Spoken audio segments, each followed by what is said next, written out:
Purdue lost. Let's start there. My dad was right. I'm going to talk about my dad real quick. I'll get that piece out of the way because I have my own story to tell on the other side of your dad, because there was some Purdue people that reached out to me asking, quote unquote, was your dad being serious? Well, you have your answer. You now have your answer. One Purdue guy reached out to me and said that the paid rivals forum of Purdue was going nuts about my dad. Like somehow a link or video clip or something I didn't see it because I don't subscribe. My money goes directly to the university. I don't pay rivals to talk about Purdue. I'm a booster that pays on the Purdue Day of Giving. But apparently my dad had just infuriated like all the old head Purdue fans. And I told my dad, he was like, good. But in case you missed it, my father was on the show on Tuesday.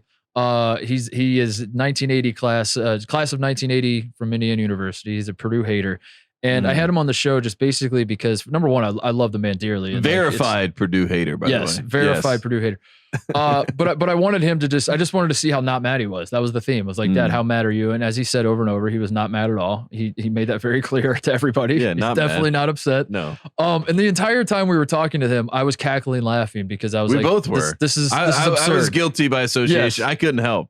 Purdue fans were mad at me. They're like, why are you laughing so much? I was like, I don't know. I found it funny.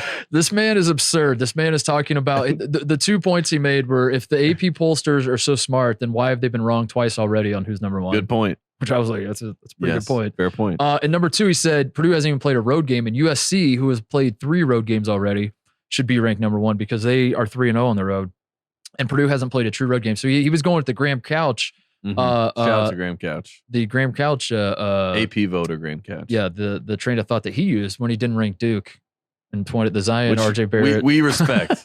That's the one thing. If you have principles as an AP voter and you live by them and you stand by them and you vote by them, we respect that. So my dad comes on the show. He makes all of his points as to why Purdue being number 1 is fraudulent, why he's not actually mad at all. On and on and on. And I'll be goddamn, Tate, the very first road game that they play after that, they lose. And my dad called me the second, in fact, before, because I subscribe to YouTube TV. I'm a cord cutter. So I'm watching on delay, obviously. That's the one drawback of it.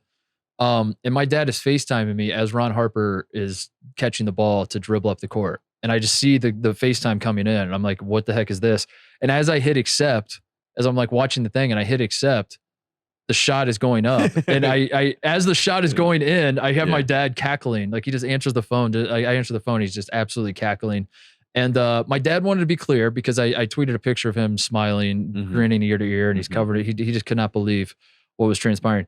He was not mad Purdue was ranked number 1. He made that clear. And he wants to be clear that he is not mad that Purdue lost. He was not laughing at Purdue losing. He was just so happy that he was right. That's what he said. It had nothing to do with Purdue. It had nothing to do with Purdue. He's like, it wasn't like he was thinking about Purdue. He was like, I don't think about Purdue at all, ever. Yeah. Yeah. Well, today at 9:48 a.m., I get a text from Robbie Hummel, friend of the program. Robbie Hummel says to me, I watched your guys' segment with Titus's dad. Thought it was even funnier watching IU implode last night. Laugh out loud. And I'm put laughing, and then he goes, "Was his dad being totally serious? Like I get not liking your rival, but some of the things he was saying, I was like, really, I said, I think he's being a little over the top, but that's really how he feels, Yeah. And he's like, Indiana fans, rare breed, and then I'm like, we're gonna have him on again, after they play. And he was like, that'd be amazing. So he left it at that. But that's what Robbie was calling the game. And then Robbie Hummel is calling the game tonight. And I'm watching the game and I'm thinking to myself, I had heard from Robbie today. He obviously took some umbrage to what Coach Titus said on our program about Purdue, especially probably the PU and the stinky, you know what I mean? Just like all the little, pot shots that he was taking. But then Robbie Hummel had to send front row and call the moment as Ron Harper Jr. hit that shot. And it was like this full circle moment as I sat there. And I mean, how was Robbie on the call? Because as I said, my dad FaceTimed me, so I didn't even listen to what I just saw the shot go down, and then my dad just laughing, and I'm laughing. My brother's on the call too. We're laughing. So I didn't see Robbie. Was he professional? Did he keep it? He was very professional, and he said, "Good job, Robbie." This is how professional and what a sportsman. This guy. after the game, he said that Rutgers deserved to win this game. Ooh, he said that. Wow, he said that. I was like, that's really big because I would not have said that. A guy did like a step over from half court and a shot. He's like, they deserve to win the game. So I thought that was pretty big of him. But I mean, Ron Harper Jr., that fadeaway that he hit even before the half court shot, that was big time. Yeah. And if you were watching this game as it was, kind of cascading down, there were moments where you thought Purdue had sealed it. Like Jaden Ivey had that big steal and dunk. And when they had cut it to 4, and you full were like, disclosure, we were watching at our respective homes, and we had to drive in for the show. And Purdue got up 10, and I had not I worked out earlier in the day, and I hadn't showered, and I was doing the math of like, all right, if I watch the rest of this game, I'm gonna have to hurry to get ready to go in. That's never fun. And I was like, all right, I think I'm just gonna. I don't want to sit around and wait and then watch Purdue just like pull away and then beat myself up as I'm in a rush to get here to do the show. So I jumped in the shower and I took a little speaker with me and I was listening to the call on the speaker as I was in the shower. And that's my way of saying like I also thought it was over. Like I in my mind I was like, all right, this one's probably over. I'll take the speaker just in case, but it's probably. Purdue should pull away, and they just didn't. They simply did not. They did what every Purdue fan knew that they would do, which is be annoyed at the number 1 team in the country and immediately blow it, because that is Purdue basketball in a nutshell. And I'm not laughing. I'm just pointing out the facts, which the facts are every single Purdue fan I know, literally every single one, was like, I love that we're number 1. This is a fun day, but now I'm nervous as hell because I know what happens next. I've seen this movie before. I don't think they knew they were going to lose to Rutgers, but I think they were anticipating. But Rutgers had won 3 in a row, so they kind of had Purdue's number a little bit there. And what is the rule of basketball? Like your stars travel well, but your role players don't. Yeah. And when you look at this game, the 3 stars of Purdue showed up and played well. You know what I mean? They got their numbers. They did what you're expected to do. But can we talk about Jaden Ivey a little bit? Yeah. Because I was obviously in the offseason singing this man's praises, and I said he was National Player of the Year, going to be National Player of the Year good, which was me just parodying what Mike Conley told me when he worked out with Jaden Ivey one time. Sorry to spill my sources there, to reveal my sources. Yeah, no, I think you're just mad at Mike. Especially after the suite story.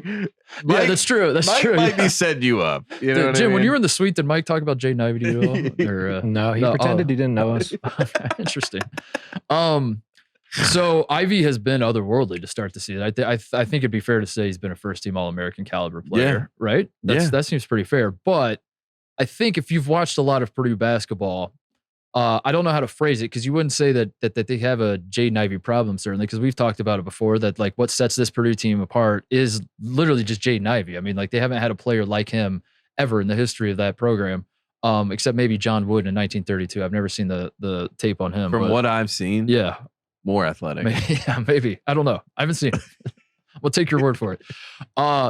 But at the same time, Tate, watching a lot of Jaden Ivey, especially in like close game, like the Iowa game and this game tonight, when he gets trapped in the corner and travels, and the heat of the moments.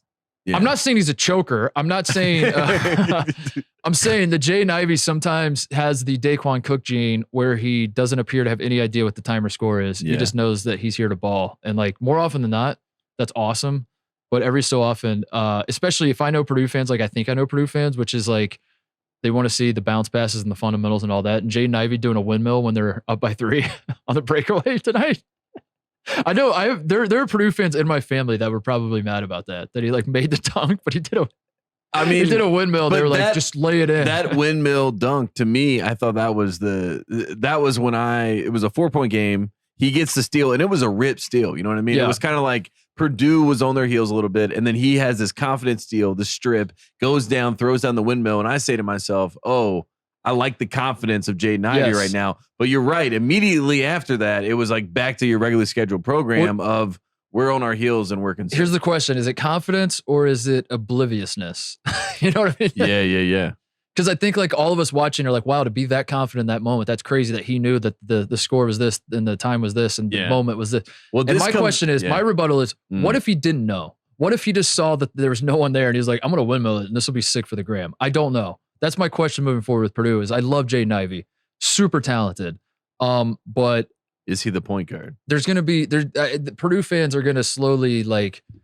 I don't know. I just know how Purdue fans operate, and they're slow. It's going to slowly erode at them as they realize that like what makes this team so special it's also going to shoot them in the foot in close games, which is basically Jaden Ivey trying to do too much.